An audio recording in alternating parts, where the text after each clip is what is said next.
And now, live from San Francisco, it's Barbara Simpson on Hot Talk 560 KSFO.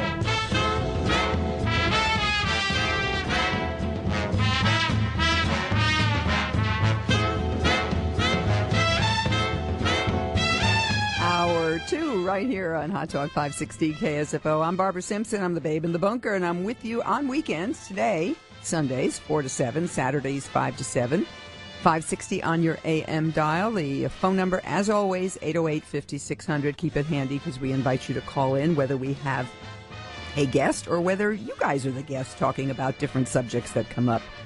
It's one nice thing I love about talk radio. You never run out of things to talk about. There's always something, and I got to tell you, these days, it's more than ever before. And, of course, with the Internet, we have the information. But what's shocking is when things are happening, particularly on the local level, but even on the international level, of what winds up on the news, what winds up in your local newspaper or your area newspaper or your radio station news or your television news. Frequently, it has, well, too frequently, it ignores it. And frequently what is printed is a different slant on it. And are they lying? You might say so. Or they're just, putting their own opinion in there. Yes, that happens a lot more than it used to. It's not supposed to. True journalism should be objective. And yet you will have people say it's impossible to be objective. There's something down in Palo Alto that kind of fits into that. We have with us now to talk about it. We've talked a lot about the fact that there are unelected officials for ABAG and the Metropolitan Transportation Commission who are forcing, if you will, and they're using the justification for it, the state law concerning housing allotments, et cetera, trying to force neighborhoods, communities, to build what they call infill housing, in other words, in your downtown area, to build high-rise apartment houses. That's essentially what it is, apartment houses. Some people call it stack and pack, and it just means you have several stories of quite a few people will be living in there. And the concept is that you won't be wasting land in sprawl. In other words, you're not going to have your houses with the front yard and the backyard because they consider that bad. And you'll have people living downtown. They won't need cars. They're near a transit center. They can hop on BART or a bus or ride their bicycle. And then they won't have cars, which is really what they want. Of course, if you have to get out of town fast, you're not going to be able to, but that's another whole story. Well, down in Palo Alto, there was a measure on the ballot that objected to a plan to build certain number of housing units in a certain area. And the people spoke back. And it's a wonderful story of what can happen when people are educated as to what's really going on and learn how to express themselves. And with us to talk about it is a gentleman who has been with us before. He is a co-founder and editor of the newspaper called the Palo Alto Daily Post. His name is Dave Price, and he's with us right now. Dave, how are you? Hey, I'm doing great, Barbara. Thanks for putting me on. I appreciate you're giving us a heads up on this story. Now tell us what this Measure D was, a rezoning plan down there, and what happened. Well, a group called the Palo Alto Housing Corporation, which in Palo Alto they don't have a housing authority. It's part of the city. They spun it off as a nonprofit many years ago. They build housing projects around town, and they proposed building a 60-apartment senior housing complex on Maybell Avenue and Climo Avenue, along with 12 single-family homes that would surround it because they would figure they'd sell off the homes and raise some money to help build this senior housing project. And it's located, if you're familiar with Palo Alto, about a block away from two blocks away maybe from the intersection of El Camino and Arrastradero in the south part of town. And this project got a loan from the city of $5.7 million. And then the city turned around and was asked to, approve it, and which kind of created a conflict of interest. How can the city approve something that it's already loaned money to? That raises a big question, I would think. Yeah, that was one of the issues in the campaign. The big issue is that this is a neighborhood of single-family homes, And, people, their biggest investment in their life is their home, and they're expecting that the zoning's going to stay the same in their neighborhood. And there is, on one side of this project, another apartment house, but all the way around it on the other sides is single-family homes. And people... How tall was this building supposed to be? It would have ended up being 3 stories tall. 3 stories. That's pretty tall in a community with just single-family homes. Yeah, and it would have packed 60 people into, or it had 60 units, and they would be occupied by 1 or 2 people. And this is a neighborhood that was already suffering because the city had, about a block away at Arastradero, reduced the number of lanes under what they call traffic calming or a road diet. Yep. And that's going on in a lot of places where they're saying, the traffic will just go away if we make the road narrower. And it didn't work, and it pushed a lot of the traffic onto Maybell. And so the Maybell folks were already upset about that, and then they find out the city is going to allow a housing project on their street, and they absolutely freaked out. There was one woman who told us about a stop sign they'd put up in the middle of the street to try and get people to stop, and it was continually being run over by motorists, sometimes once a day. Wow. And so the traffic was out of control in that neighborhood. And anyway, the city went through the approval process on this, and a lot of folks thought the approval process was unfair because the city was involved in lending the money for it, and all 9 council members voted for it. And so the residents had to go out to fight this, to circulate signatures in a petition, and they got 2,800 or so. Well, they got more than 4,000 signatures. They needed 2,800 to put on the ballot. So they were very successful at putting it on the ballot. And then the campaign began, and Palo Alto is politically a liberal community where you'd think a housing project would fly pretty well, and yet there was no real political division in town. It wasn't right-wing versus left-wing or anything like that. There were people who you would consider liberals or progressives on each side of this thing. And it was a real knockdown, drag-out battle. And I was surprised as it developed, and we had stories in our paper every day. Yeah, well, a big local story for sure. Oh, and it was very interesting, and there were lots of different arguments and permutations of arguments that came up repeatedly, and I can give you some of those. There's certainly some references here to the Bay Area plan, the Plan Bay Area that was approved last summer. And all the communities in the Bay Area are facing this type of thing. They don't always get the publicity, and they don't always have the courage that the people in your area did by fighting it. Well, that's it. And this is a real grassroots campaign. The people that fought it were outspent by the developer by a 7-to-1 ratio. The developer, according to the last reports, and the numbers will probably grow, but the last reports, the developer put down $183,000 to try and pass this thing, and the residents raised on their own, with just kind of going door to door and begging for money, $27,000. And they won. And it was a David and Goliath type battle. Yeah. And they had to fight City Hall literally on this because all 9 council members were behind this project. Some of the council members felt it was so important they donated their own funds to the campaign. And the city kind of set up some obstacles in the petition process to make it trickier for the opponents to be successful. The city attorney wrote a ballot statement that really wasn't very fair, and just the wording of it. And the city attorney is entitled to do that, but a lot of folks said, "Hey, how come the city attorney who works for the city council is allowed to write this, and do an impartial statement on the ballot when, the city attorney obviously has his job's dog at in stake." the fight." Yeah, and I don't want to cast aspersions on the city attorney, but she was in a situation, probably for her, a no-win situation here. Yeah. A fascinating case, though. A lot of different arguments came up here.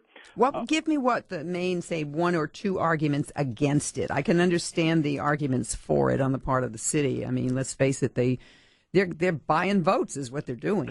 They are. Okay, one of the funniest arguments that was made was that the Housing Authority, through its friends in the community, repeatedly tried to state the opponents were anti-senior housing, that they wanted to push old grandma out into the street kind of thing. And the thing was, though, the folks who were anti-Measure D were all seniors. Well, not all of them, but many of them were seniors. Optically, it was a ridiculous argument to make because you're saying, wait a minute, these people who are in their 70s are agists? Give me a break. Well, those 90-year-olds, I mean, yeah, and that's the thing. This battle was fought out by people who were on both sides, mostly senior citizens. Yeah. Hold your thought for a minute. We're going to take a quick break, and we'll be right back. And if you're just joining us, the man's voice you hear is Dave Price. He is the editor of the Palo Alto Daily Post, and we're talking about the result of the election down there on this one particular measure, Measure D, which was a plan to rezone some area in the middle of single-family homes and put up a 3-story apartment building for 60 units, supposedly for low-income housing, and then surrounded with some single-family properties as well. And the people got together and they beat it. But, remember I said before that you can have the situation of the media sort of slanting it. One of the headlines in the Peninsula Press by a guy named Thomas Johnson, the Chronicle, SF Gate, Palo Alto voters reject Measure D rezoning plans scuttling affordable housing for seniors. See, they don't like the seniors. That's what Dave was saying. Ha ha. I'm Barbara Simpson. We'll be right back. Barbara Simpson here on Hot Talk 560 KSFO. We're talking with Dave Price, who is co-founder and editor of the Palo Alto Daily Post. And by the way, you can go to their website, padailypost.com, and take a look at what a real good newspaper looks like. You get good local news. I need to ask you, Dave, what was the reaction of the city council when they realized they lost this on election night? It was kind of hard to get comments from them. We sent a reporter out I wonder why. to locate them, and it was pretty generalized.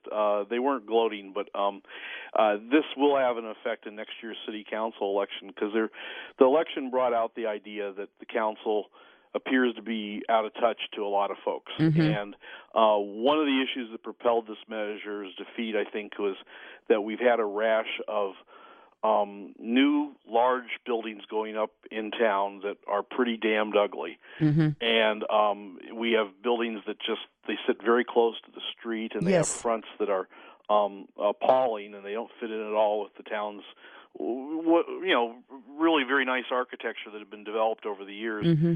And the city continuing to approve these projects one after another has got people upset, and so that certainly helped because I think there was probably part of the reason why it lost by the margin that it did was a lot of folks who were saying we wanted to send the city a message to stop all this nonsense. Yeah, the next best message is what I was thinking of when you were talking before, and you just alluded to it now, is that when these guys are up for re-election, they're liable not to get re-elected, which probably would be a really good thing for Palo Alto.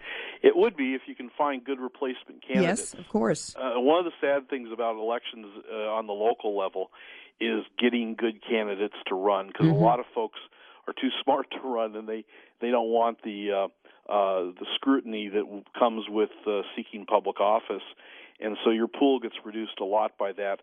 And often when we interview all the candidates that run for different offices, and it's kind of sad sometimes when you have challengers who maybe say the right things, but they just aren't informed or prepared or don't have the skill set to do the job.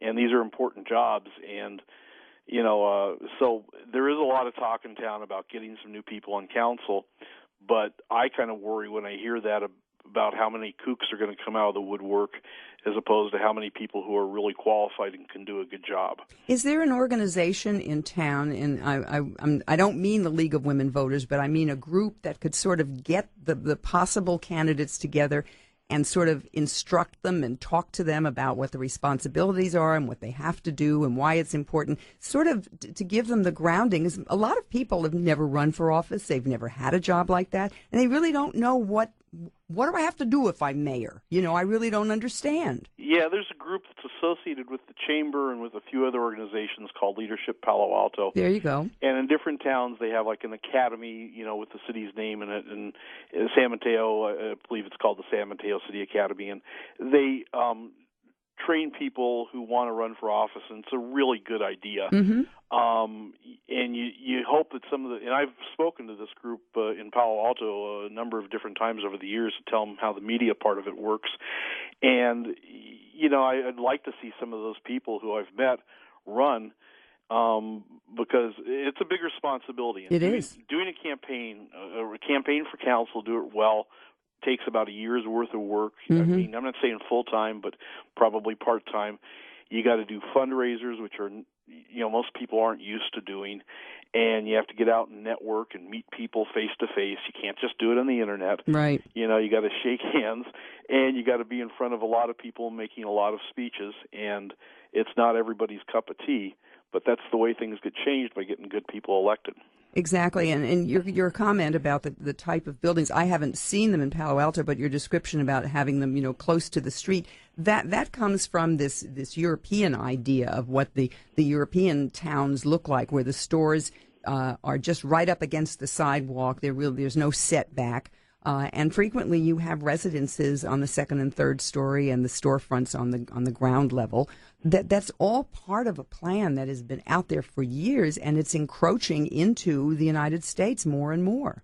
It's called new urbanism, or at least that's the label it's given here. Mm-hmm. And we've seen a lot of these buildings pop up, and it's odd how similar they are. Yep. And how the architects are not trying to be original or creative. They're just following what seems to be some sort of an edict. We had a very sad case here in Palo Alto of a supermarket that was closed some years ago, and it just recently reopened last year. And a very good guy ran it, and the developer was generous to him, didn't charge him any rent for about 6 months. And it was in a very poorly designed building with its face to the street where you couldn't see the parking, and the place failed in 6 months. Oh, my gosh, that's too bad. Yeah, and it's upset so many people, and everybody who talks about it says it's because of how the damn building was designed. Yeah. And maybe also because the owner could have done maybe a little bit better job of running his business, but it was a location that had worked many years in the past as a grocery store, and new urbanism killed it. Well, as they say with real estate, the key always is location, location, location. There's nothing else but location. That's it. Really true. And but going back to Measure D for a second, yes. This what I think is the important takeaway is this is not just some little Palo Alto issue. I don't think you and I would be talking about it if it were. This has implications in every community in the 9 counties of the Bay Area, because it should say to the average person out there that when one of these developments comes to your neighborhood, you can fight back. And these folks in Palo Alto showed how it's done, even though they were outfunded by 7-to-1 ratio. They got off their butts and they worked at it. Yes. And they ran such a good campaign. It was like they stayed on message, and every time the other side attacked them, they got back on their message. Mm-hmm. And they did little things right, like their yard signs. The political consultant that the Housing Corporation had hired apparently advised them to do campaign signs that had yellow and white. Mm-hmm. Not very, easy to read. Right. And the grassroots campaign, the opponents, they used red and white, which was incredibly easy to see. Now, I'm not saying yard signs are that important, but it was an indicator of how well thought out the grassroots activists were on this thing. All of those things are important when you're doing a campaign. Every element is important in its own way. There's no question. I know in somebody sent me an email. I want to double check with you that there is a housing office project that's being planned in San Carlos by the San Mateo County Transit District, which is Caltrain and Samtrans. Right. And the residents are fighting that. What's the status of that? I know they're having a meeting this Tuesday night in the city council chambers at 7 o'clock. Yeah, it's inching toward approval, and the city is trying to downsize it a little bit. But the people that live directly to the east of this, and just so you get your bearings, it's where the historic, kind of quaint-looking depot is in San Carlos, and that whole area would be replaced with a 3 to 4 story project that would again have a face toward El Camino that would look like all these ugly buildings people are talking about. Yep. And it would be offices, it would be expensive condos, and some retail. Mm-hmm. And it would cast shadows on the east side where there's a bunch of suburban single-family homes, and these people are saying they don't want any part of this, and they've had numerous sessions where the city has tried to mediate some sort of an agreement where the neighbors would be okay with it. It hasn't really worked out, and from what we heard last back from the neighbors, they were looking at the Maybell measure in Palo Alto is sort of an example of what they could do to put this on the ballot in San Carlos, because it's sort of the same thing, and it's the only way to stop it. Because so often when these projects get proposed, and the minute the application arrives at City Hall, you get the impression that the city planners it's a done deal. It's a done deal. Yep. It's over with, and it doesn't really matter what the public says. The only thing the council will do is maybe try and trim it down a little bit in some respects, but that just encourages developers to come in with even bigger projects, knowing they're going to lose some of it during the approval process. Right. And so, and this transit village thing apparently had been in the works at Samtrans in the San Mateo County Transit District since the late 1990s. That's how long they've been looking at this, because they have a piece of land there that they want to maximize the value of. What people don't realize is that these things go on and on. As I've said before, as soon as they get a school measure passes, they have a parcel tax or they have a bond issue or something. No sooner is it passed then they've got 2 or 3 on the shelf that are in the works planning for the next time around. They never give up, and it's the same thing with a developer like this. It's there, and eventually it's going to surface, and this is surfacing. Now, in this case of the San Mateo, ultimately it would have to go on a ballot like the other one did, right? Yeah, San Carlos. And yep. It would, if once it gets approved. You have a short time frame. It's different in different cities. I think it's 30 days in it was 30 days in Palo Alto. I don't have what San Carlos' time frame is, but it's a short period of time that you have to get out there and circulate petitions asking, and the petitions ask basically to referend the measure taken by council. And it's a legal process. You can't just grab a piece of paper and have people write their names on it. You actually have to write out the wording of the petition correctly. Mm-hmm. And there's a lot of tricks involved, and you got to spend some money sometimes in getting a lawyer to help you out to do it correctly. Can you stay on a little longer? I just looked at my screen, and I've got some people on the line here who want to add to this. Can you? Sure. Okay. Yeah. All right. Let me put you on hold. Hang on. We'll take a quick break, and we'll be right back. I'm Barbara Simpson on KSFO. You're listening to Barbara Simpson on Hot Talk 560 KSFO.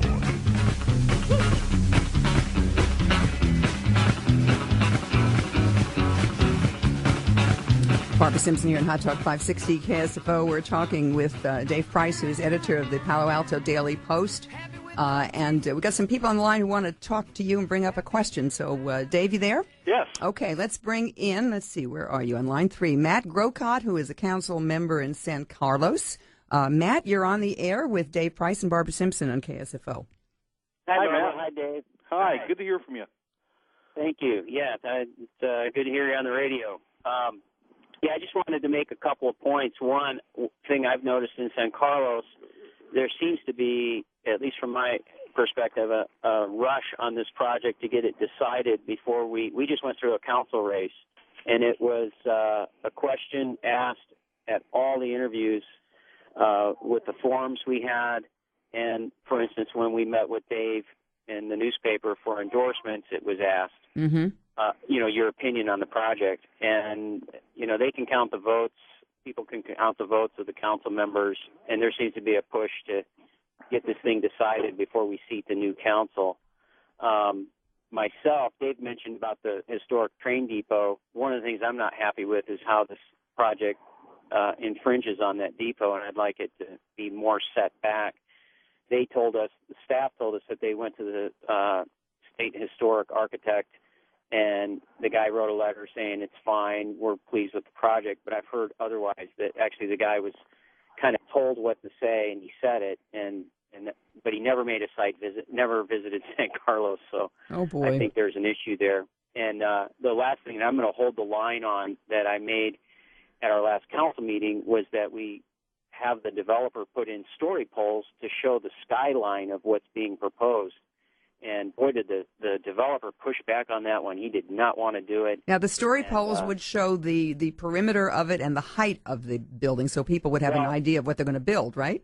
Right. In this case, I was simply asking for story poles that would show the outline of it as a skyline, not all 4 corners, which might be a bit much, but just the skyline. And he really pushed back hard on that because he knows this is a huge project. It goes from border with Belmont just about halfway through our town on the El Camino. Wow, that's huge. Well, Matt, I understood, too, that the residents who were against this on the east side had wanted a portion of the building and thought they'd gotten through mediation a portion of the building reduced to 3 stories that was 4. Right. And then when the plans came back after the mediation was over with, it was still 4 stories. That's right. Yeah, what they had done is they had just reduced parts of the building to 3 stories as it faces Old County Road. But again, the skyline of the building would be 4 stories. Yeah, and those people were saying, look, we're losing our views, and we're going to have our houses cast in a shadow for a good part of the day. It's amazing. That's right. Just amazing. Matt, thank you very much for calling You're in. I welcome. appreciate it. Thanks a lot. Let's You're go welcome. to Ben Fuller is on line 1 here. He's president of the Greater East San Carlos Neighborhood Association. Is that right, Ben? That's correct, and thanks so much for taking my call and for having this great show today. You're welcome. Go ahead. Make your comments. Yeah, so a couple comments. These are 55-foot buildings that are a block long each. There's 8 of them. We've spent half the time in negotiations talking about trees, and then Samtrans has gotten on and said, well, we can't guarantee any trees. After wasting hundreds of hours discussing trees, they're not willing to guarantee them. There's a tax that these people pay called an accessory tax, which means they can get out of paying all bonds. So every time that Joe Schmo at the Transit Village goes to the bathroom, I pay a nickel, and all San Carlins pay a nickel, but he pays nothing. So it's a legal maneuver to get out of taxation. Is it because of the age of the residents, you mean, or just because they live in the building? They don't pay property tax. Instead, they pay something called a possessory tax. What's the difference? I don't know. Maybe Dave can clarify. This would be for the residents who would occupy the project that Samtrans is building, right? Yes. Yeah, so they basically get out of paying a certain part of tax, so the burden goes right onto the city folks. They make it extremely difficult to do a referendum. The folks in San Carlos haven't been particularly helpful in helping us get our language right, but we're going to do one anyway. And the thing that Matt Grocott just brought up is really interesting, which is they're trying to lame duck it. They literally are planning to pass this during the lame duck part of city council. We just had an election. Karen Clapper she lost by more than 5%. Running on this Transit Village platform, and now they want to have her vote on it. Even though she was appointed, she was never elected. So you can find out more information at greatereastsancarlos.org. Anybody feel free to contact us. And just the big issue here is that this is way too big. I mean, a block-long building, 8 of them in a row right down the middle of San Carlos. Sounds like it. I mean, I can't even envision that. That's enormous. Massive traffic impact. Let me ask you this, Ben. Is it getting, I know that Dave is covering it in his newspaper, but what about the other papers in the area, the Mercury News or the Contra Costa Times or the Chronicle? Are they covering this? Because I don't see every issue of every paper, so I don't know. You know, I think they have done a pretty good job. They all have. The San Mateo Daily Journal, the San Mateo Daily News, Mercury News. How about television news coverage? Any decent television news coverage? Not enough of that. Yeah. What you have to do is you have to contact the stations, contact the assignment editors, and get their ear and convince them why this is a hell of a good story for them to put on. And it's a visual story. Television has to be visual. So you have to you have to convince them that this is something they can see, and you know it could work to your advantage when people see what you're talking about. Well, that would be great. And one thing we'd really love is anybody from Maybell or the San Francisco referendum this past, if you guys could get in touch with us at greatereastsancarlos.org, we'd love to learn the secrets of what you did. We saw what you did in Palo Alto. We were so impressed with that. And this is a way worse project. It's 280 units on a tiny piece of land. It's 125% of ABAG housing through 2022 on one piece of land, 55-foot buildings across from 12-foot homes, totally throwing our neighborhood under the bus. Astonishing. And using mediation. They used all those mediations as marketing. Like, we're meeting with them, and therefore, it's just like you attend school, but you don't do any book work, and somehow you're going to get to pass. No. Yeah. You have to actually make some concessions. Absolutely. Ben, thank you very much. I appreciate it. I mean, this is an amazing stuff. See, folks, if you know that I've talked to Mimi Steele about this, I've talked to other people about this going on in different neighborhoods. When it comes down to the actual neighborhood, it's what these people today are talking about. This is the impact of all of these things, and it's critical. Susan Kirsch of Citizen Marin is on the line. She's calling from Mill Valley. Susan, you're on the air with Dave Price and Barbara Simpson on KSFO. Hi, thank you. Thank you for your great show. Listen, you're welcome. What people are describing is happening everywhere. I'm in Marin. We have a huge monster project, 180 units going up in Marin in what had been a tiny little, it's a 4.5-acre site. But what I really wanted to call people's attention to in anticipating that all of this is going to get worse is that I'm looking at an email that I got that has the headline, "How will Plan Bay Area affect your development plans?" This is a conference going on Thursday, sponsored by Marcus and Milla Chap, who are real estate investment services and institutional property advisors. They're anticipating 350 people to hear Mark Luce, president of ABAG, come and talk about this amazing new Plan Bay Area. And a part of the description of it is that people can learn how investors and developers in the region can get ahead in preparing for the region's future growth. Yeah. So they've got listed 36 featured speakers, and just one of the companies that I see is going to be there is the managing principal from McFarlane Partners. Mm-hmm. That's the group that's building this monstrosity in Corte Madera. And just what people might not realize is that Victor McFarlane, then, who is behind this construction project, is the same person who lost more than $1 billion in CalPERS money on housing development projects. So I don't know who can keep doing some research and digging to see who the developers are and where their money is coming from or what they've already lost. But the dreadful part of this, in my opinion, is that, as other speakers, others of your callers have said, is that we're losing, quality of life. We're losing safety. We're losing small-town character. We're losing views and vistas.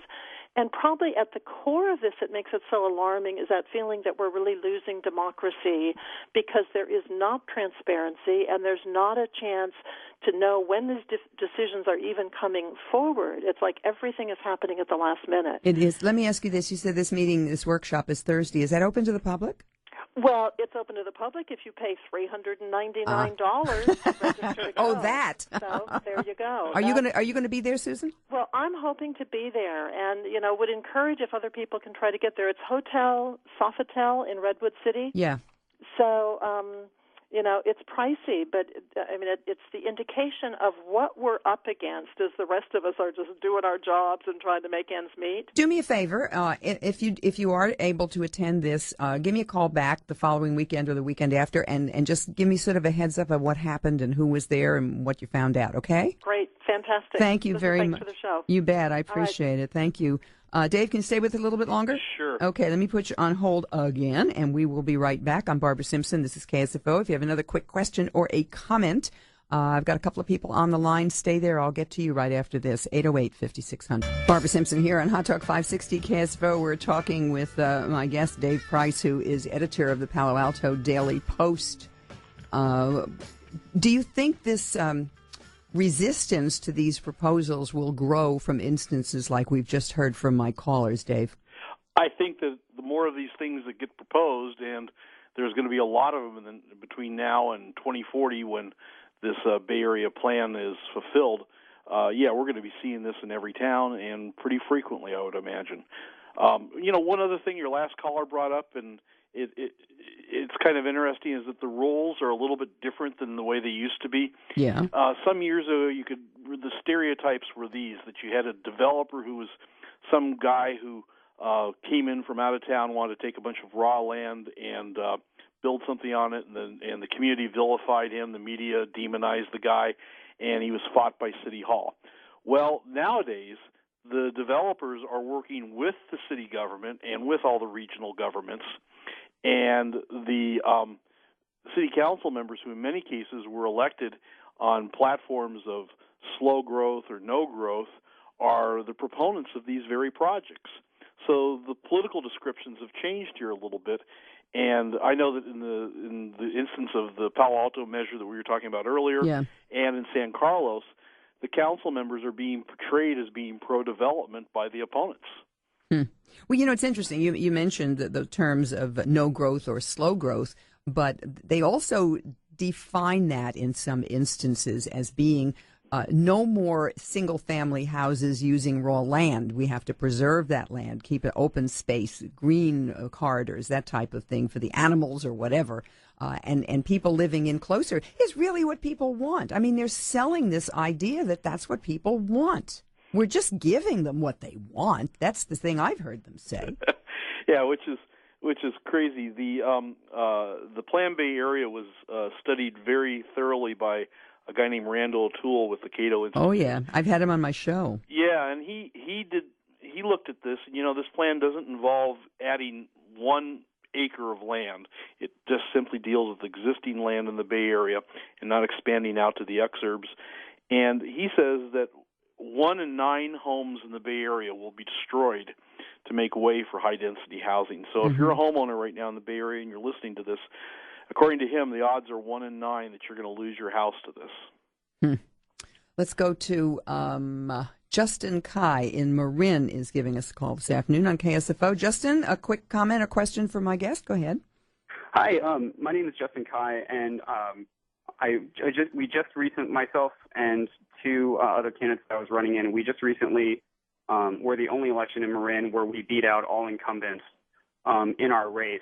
And I was calling in because one of the primary issues that we're currently dealing with is from the community's perspective, a largely unpopular, almost entirely tax-exempt, high-density housing project that will drastically affect our community, the character of our community, and especially our services. So, this is a really interesting topic that you guys are talking about because it's Bay Area wide, and I think it even goes beyond that. Oh, it's all over the state. Actually, it's all over the country. But we're looking at the one Bay Area, but this is all over California. This is not unique to us by any stretch. Same thing is going on everywhere. Did you say you ran for office, or you were behind an initiative? No. So I just ran for office for Marinwood Community Services District. Did you win? And I did. Good. Congratulations. Thank you. And there were 3 opening positions on our community services district. We worked really hard to reach out to the public.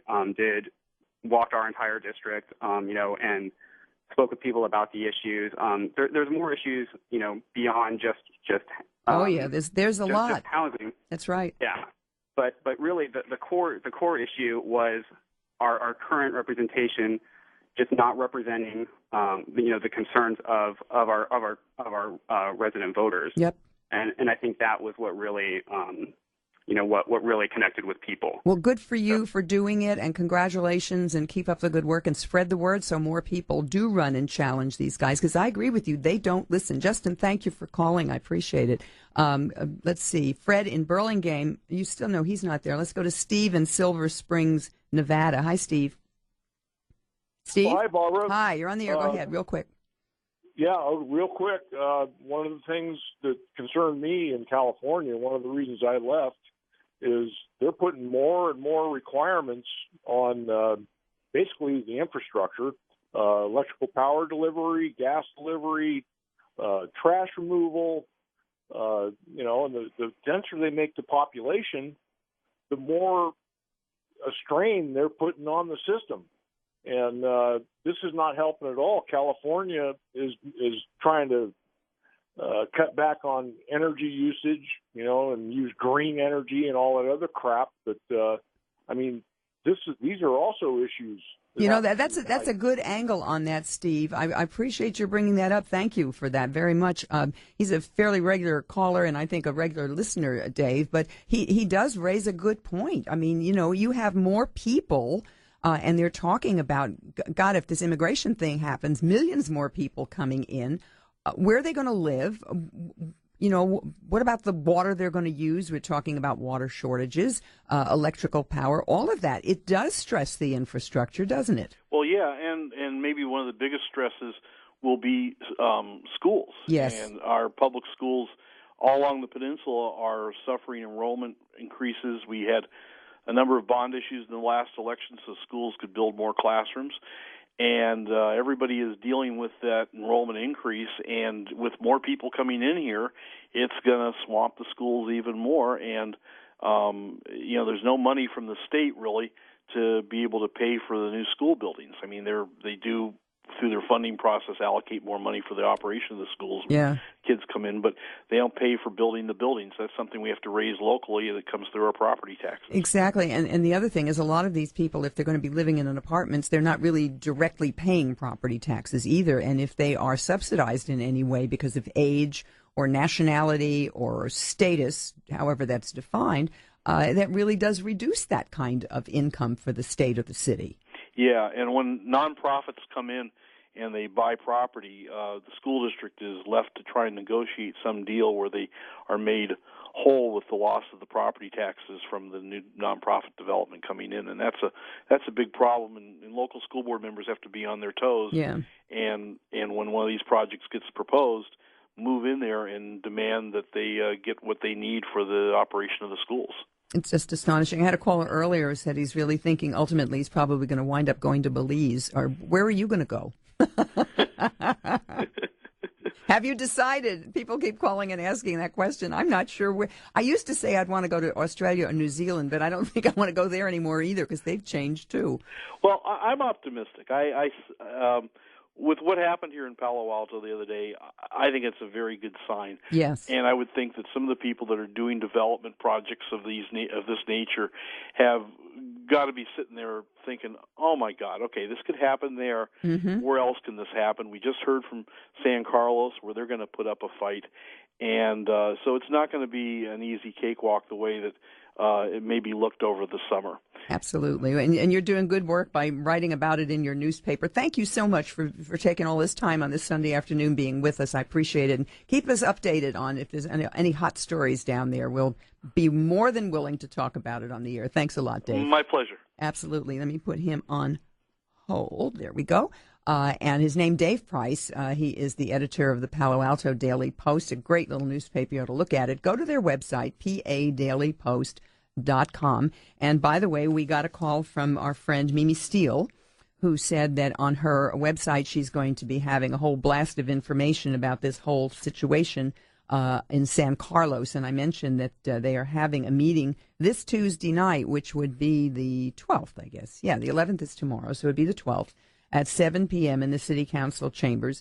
The effort down there to try to stop this huge development that they want to build. So if you're interested in that, go show up at that meeting. And if you can't make it, go to bayarealiberty.org, which is Mimi Steele's website, and you will find out lots of information on that. She also has a free email that you can get your name on the list and that you can stay updated on this because, we sort of focused in on a couple of areas, but it was interesting that, Marin County is about as liberal as you can get, and yet they are fighting these kinds of things, which shows you that even liberals have brains. They can think, and they're looking out for their community, they're looking out for their state, they're looking out for their people, and they should, whether you're liberal or conservative.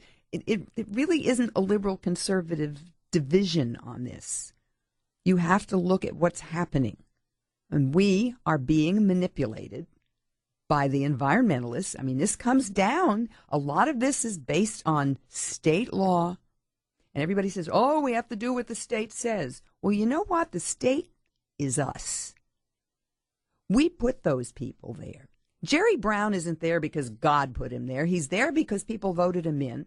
And people like that need to get voted out. The laws can be changed.